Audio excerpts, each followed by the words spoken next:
KP sir. Student हम देख चुके हैं नेक्स्ट जो हम 3 वीडियो आपको अपलोड करके बता चुके हैं टेस्टिस का ओवरऑल स्ट्रक्चर। अब हम इस वीडियो लेक्चर में देखेंगे कि टेस्टिकुलर लोब्यूल क्या होता है। तो टेस्टिकुलर लोब्यूल देख रहे हैं, it is made by fold of tunica vascularis. It is made by folding of tunica vascularis. हम टेस्टिस में 3 लेयर बताए थे और 3 लेयर जो इनर मोस्ट लेयर होता है उसके फोल्डिंग से क्या बनता है, टेस्टिकुलर लोब्यूल। हम स्ट्रक्चर में आपको दिखाए थे और बताए भी थे कि जो इनर मोस्ट लेयर होता है उसके फोल्डिंग से बनता क्या है, ये बनता है टेस्टिकुलर लोब्यूल। इसी टेस्टिकुलर लोब्यूल की हम बात कर रहे हैं। तो इन ईच टेस्टिस, प्रत्येक टेस्टिस में कितना होता है, 250 टेस्टिकुलर लोब्यूल्स पाए जाते हैं। इन ईच टेस्टिकुलर लोब्यूल्स, और हर एक टेस्टिकुलर लोब्यूल्स की बात करें, इसमें से 2 से 3 क्या पाया जाता है, सेमनीफेरस ट्यूब्यूल्स पाए जाते हैं। तो देखते हैं सेमनीफेरस ट्यूब्यूल्स क्या है। सेमनीफेरस ट्यूब्यूल्स, अब आप देखेंगे यहाँ पे सेमनीफेरस ट्यूब्यूल्स का स्ट्रक्चर अगर हम देख रहे हैं तो टेस्टिस के अंदर सेमनीफेरस ट्यूब्यूल्स, ये था टेस्टिस। ये कैसे बना था, टेस्टिस के अंदर सेमनीफेरस ट्यूब्यूल्स बना था और सेमनीफेरस ट्यूब्यूल्स में ये टेस्टिकुलर लोब्यूल्स, ये रहा सेमनीफेरस ट्यूब्यूल्स। और इसी सेमनीफेरस ट्यूब्यूल का स्ट्रक्चर आप देख रहे हैं यहाँ पे। तो ये क्या है, प्रेजेंट इन टेस्टिकुलर लोब्यूल्स। ये टेस्टिकुलर लोब्यूल्स हैं और इसी के अंदर पाया जा रहा है, इसी के अंदर है क्या, सेमनीफेरस ट्यूब्यूल। ये सेमनीफेरस ट्यूब्यूल्स हैं। तो सेमनीफेरस ट्यूब्यूल्स का स्ट्रक्चर आप देख रहे हैं। तो present in testicular lobules, it is structural and functional unit of testis. क्यों देख रहे हैं, ओवरऑल टेस्टिस का जो स्ट्रक्चर बना है टोटल के टोटल किसके हैं, सेमनीफेरस ट्यूब्यूल्स के हैं। इसी सेमनीफेरस ट्यूब्यूल्स में स्पर्म का फॉर्मेशन होता है। इसी सेमनीफेरस ट्यूब्यूल्स में स्पर्म का फॉर्मेशन होता है। ये रहा सेमनीफेरस ट्यूब्यूल। इसके अंदर ये देख रहे हैं स्पर्मेटोजेनेसिस की प्रोसेस हो रही है, जहाँ पे स्पर्मेटोगोनिया है। ये स्पर्मेटोगोनिया डिवाइड हुआ तो क्या बनाया, प्राइमरी स्पर्मेटोसाइड। फिर डिवाइड होगा तो क्या बनाएगा, ये बनाएगा सेकेंडरी स्पर्मेटोसाइड। फिर डिवाइड होगा तो ये क्या बनाएगा, टर्शियरी स्पर्मेटिड। और स्पर्मेटिड जो है ये चेंज हो जाता है किसमें, ये चेंज हो जाता है स्पर्म। ये चेंज हो जाएगा स्पर्म। तो हम देख रहे हैं ये इसका स्ट्रक्चर कैसे है। टोटल स्ट्रक्चर हम देखेंगे। ये टेस्टिस में हम बताए थे आपको, ये ट्यूनिका वैस्कुलरिस, ये फोल्ड हो रहा है और फोल्ड होके टेस्टिकुलर लोब्यूल्स का फॉर्मेशन कर रहा है। ये टेस्टिकुलर लोब्यूल्स कितने होते हैं, ये टेस्टिकुलर लोब्यूल्स कितने होते हैं, 250 कंपार्टमेंट होते हैं इस टेस्टिस में। और इसमें होता क्या है, इसके अंदर होता है सेमनीफेरस ट्यूब्यूल्स। ये कितने होते हैं, 2 से 3 होते हैं। तो इसका स्ट्रक्चर हम देख रहे हैं, ये रहा सेमनीफेरस ट्यूब्यूल्स और उसके अंदर बना क्या, सेमनीफेरस ट्यूब्यूल्स। और ये स्ट्रक्चरल एंड फंक्शनल यूनिट है टेस्टिस का। It is site of spermatogenesis, means formation of sperm is called as spermatogenesis. आगे देखते हैं नेक्स्ट इमेज। हम नेक्स्ट इमेज देखेंगे। ये एनसीईआरटी का इमेज है और इस इमेज में आपको दिखाई दे रहा है कि यहाँ पे ये सेमनीफेरस ट्यूब्यूल्स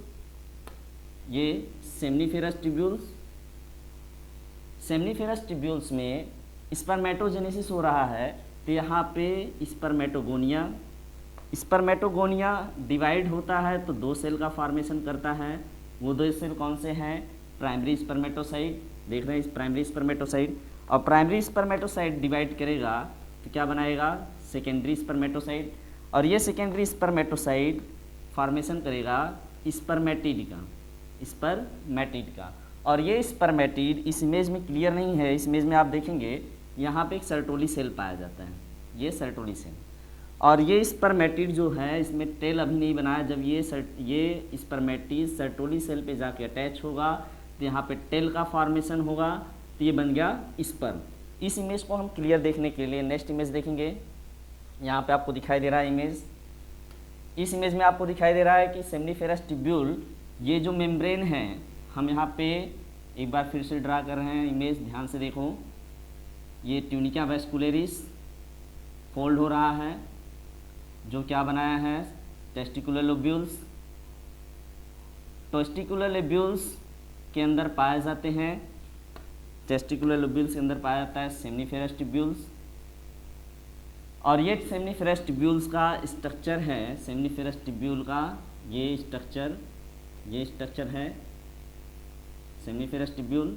सेमनीफेरस ट्यूब्यूल के अंदर जो लेयर है, ये पहला लेयर, ये लेयर देख रहे हैं, इस लेयर को आप क्या कहते हैं, जर्मिनल एपिथीलियम।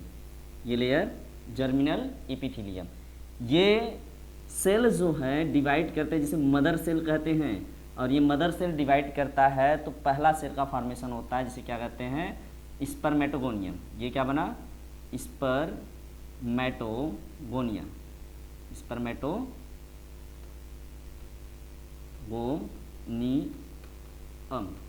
स्पर्मेटोगोनियम।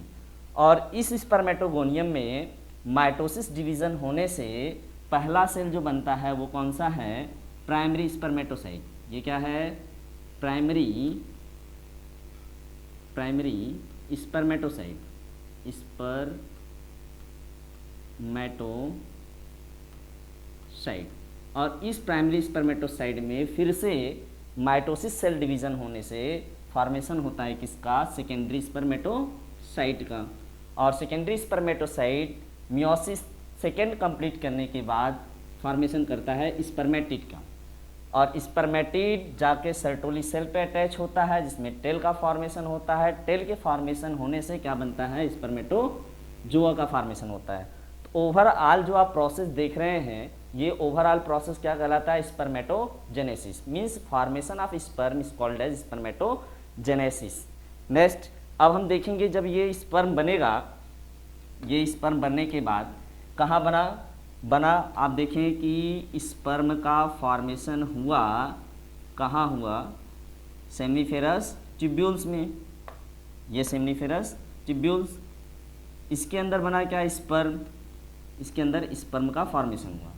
और स्पर्म बनने के बाद ये स्पर्म जाता कहाँ है, रेटिस टेस्टिस में जाता है। तो यहाँ पे एक पतली सी डक्ट होती है, नली होती है, देख रहे हैं यहाँ पे ये डक्ट, इसमें स्पर्म बना। और बनने के बाद ये स्पर्म कहाँ जाएगा, ये जाएगा इस वाले डक्ट में, इस वाले नली में जाएगा। इस नली को क्या कहते हैं, रेटी टेस्टिस कहते हैं। तो ये रेटी टेस्टिस है क्या, आप देख रहे हैं ये रेटी टेस्टिस एक नेटवर्क है, जाल है। ये क्या है, नेटवर्क है। तो हम क्या देख रहे हैं, रेटी टेस्टिस और नेटवर्क ऑफ टेस्टिस। टेस्टिस का जाल क्या है, यहाँ पे स्पर्म बनने के बाद स्पर्म कहाँ जाता है, रेटी टेस्टिस में। तो it is group of testicular recti. ये जो निकल रहा है इसे क्या कह रहे थे, इस डक्ट को हम कह रहे थे टेस्टिकुलर रेक्टी। और जब टेस्टिकुलर रेक्टी का ग्रुप हो जाता है तब इसे ये फॉर्मेशन करता है किसका, जाल का फॉर्मेशन करता है, नेटवर्क का फॉर्मेशन करता है, जिसे क्या कहते हैं, रेटी टेस्टिस बोलते हैं। तो रेटी टेस्टिस कहाँ ओपन होगा, ओपन इनटू द वासा एफरेंसिया। हम अगले वीडियो लेक्चर में बता चुके हैं आपको कि इस जाल से, इस यहाँ से जो है निकलता क्या है, यहाँ से एक थोड़ी सी मोटी डक्ट निकलती है, जिसे आप क्या कहते हैं, जिसे वास इफ्रेंसिया कहते हैं। वासा इफ्रेंसिया, रेटी टेस्टिस ओपन इनटू वासा इफ्रेंसिया। वासा इफ्रेंसिया कहाँ ओपन होगा, इसके बाहर का जो हम देखेंगे इमेज, इसके बाहर का हम देखते हैं एपिडिडेमिस। एपिडिडेमिस कितने पार्ट हैं, 3 पार्ट हैं, बताया गया था। पहला जो होता है उसे क्या कहते हैं, कैपपुट कहते हैं, कैपपुट। दूसरा जो होता है, जिसे इसका नाम है हेड, इसको हेड कहते हैं। दूसरा है कार्पस, जिसे क्या कहते हैं, बॉडी कहते हैं। Third last part last part जो होता है उसका क्या होता है, वो टेल होता है। लास्ट पार्ट है, इसे क्या कहते हैं, टेल, या फिर क्या कहते हैं, काउडा। Cauda means tell. तो आप क्या देख रहे हैं कि एपिडिडेमिस के किस पार्ट में वासा एफरेंसिया ओपन हो रहा है। तो वासा एफरेंसिया जो है एपिडिडेमिस के कैपुट पार्ट में ओपन हो रहा है। तो हम क्या देखेंगे, vasa efferentia open into caput of epididymis, epididymis के कैपुट वाले पार्ट में ओपन हो रहा है।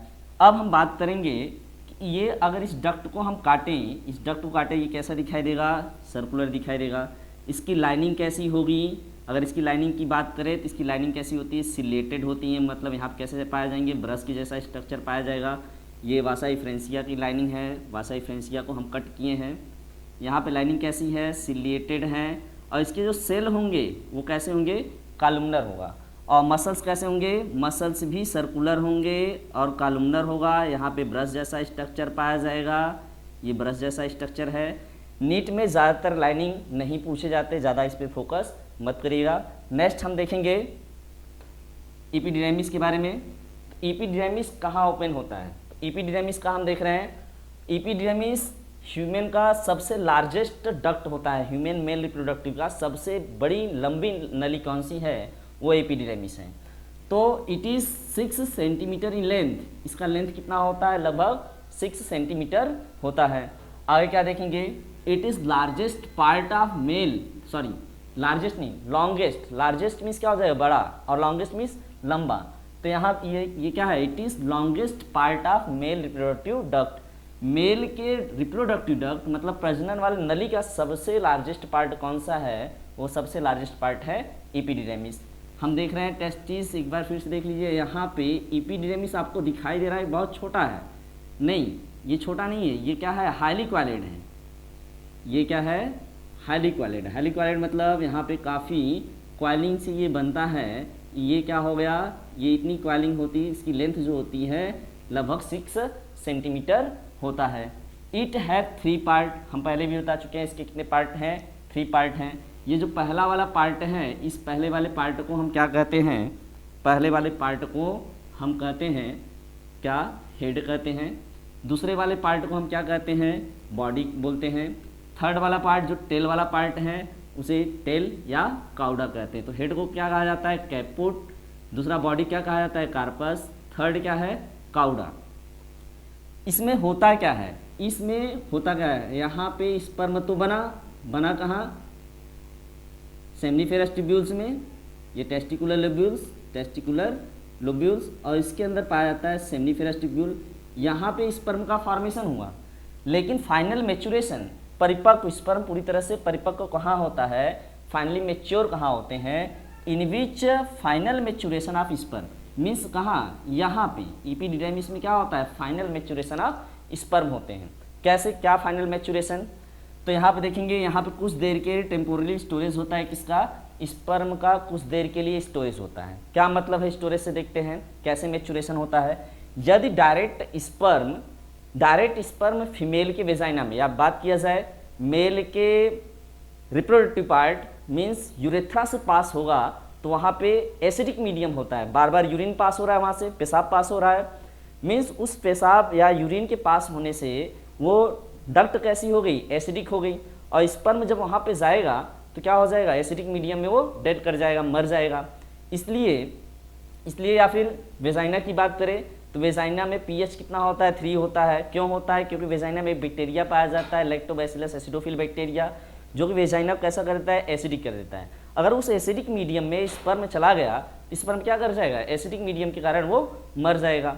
इसलिए यहाँ पे इस एपिडिडेमिस की बात किया जाए तो यहाँ पे कंसिस्ट, पहले इसकी देख लेते हैं किसका ये बना होता है, कौन सी लाइनिंग का, consist of circular muscular layer. यहाँ पे लेयर कौन सी होती है, वो मांस जो होते हैं वो सर्कुलर मस्कुलर लेयर होते हैं। और इसको भी अगर हम एक डक्ट को काट के देखें, तो कट करके देख रहे हैं, तो कट करके देखा जाए एपिडिडेमिस को, तो यहाँ भी क्या पाया जा रहा है, सर्कुलर मस्कुलर लेयर पाए जाएंगे, ठीक है। और यहाँ पे क्या होगा, सिलेटेड होंगे, मतलब कैसे होंगे, ब्रश की जैसा स्ट्रक्चर दिखाई देगा, एंड ये कैसे होते हैं, ग्लैंडुलर होते हैं। ग्लैंडुलर मीन्स यहाँ पे क्या पाए जाते हैं, ग्लैंड पाए जाते हैं। ये ग्लैंड क्या करते हैं, ये ग्लैंड कोलेस्ट्रॉल का सिक्रीशन करता है। किसका, कोलेस्ट्रॉल, कोलेस्ट्रॉल का ये सिक्रीशन करता है। अब ये कोलेस्ट्रॉल क्या करेगा, जब स्पर्म बना यहाँ पे आएगा, यहाँ स्पर्म बना सेमिनिफेरस ट्यूब्यूल्स में, और बनने के बाद वो स्पर्म कहाँ आएगा, वो स्पर्म आएगा एपिडिडर्मिस में। तो स्पर्म जब यहाँ पे आएगा, स्पर्म यहाँ पे आया तो यहाँ पे क्या होगा, इसके चारों तरफ, स्पर्म के चारों तरफ घिर जाएगा क्या, कोलेस्ट्रॉल। अब कोलेस्ट्रॉल घिरने पर यहाँ पे एसिड कितना भी मीडियम हो, स्पर्म मरेगा नहीं, क्योंकि कोलेस्ट्रॉल पे एसिड का कोई इफेक्ट नहीं पड़ेगा। तो यहाँ पर हम देखेंगे इन विच कोलेस्ट्रॉल सिक्रीटेड, इसके अंदर कोलेस्ट्रॉल सिक्रीट हो रहा है। यहाँ से ग्लैंडुलर है, ग्लैंड पाए जा रहे हैं। तो यहाँ पे क्या होगा, सिक्रीटेड कोलेस्ट्रॉल दैट सराउंडेड, जो किसके चारों तरफ घिर जाएंगे, स्पर्म के चारों तरफ वो घिर जाएंगे। अब कोलेस्ट्रॉल क्या करता है, provide the protection to sperm, sperm को क्या करेगा, प्रोटेक्शन प्रोवाइड करेगा, जो वेजाइना में जाने के बाद ये मरेगा नहीं, क्योंकि स्पर्म के चारों तरफ क्या है, कोलेस्ट्रॉल है।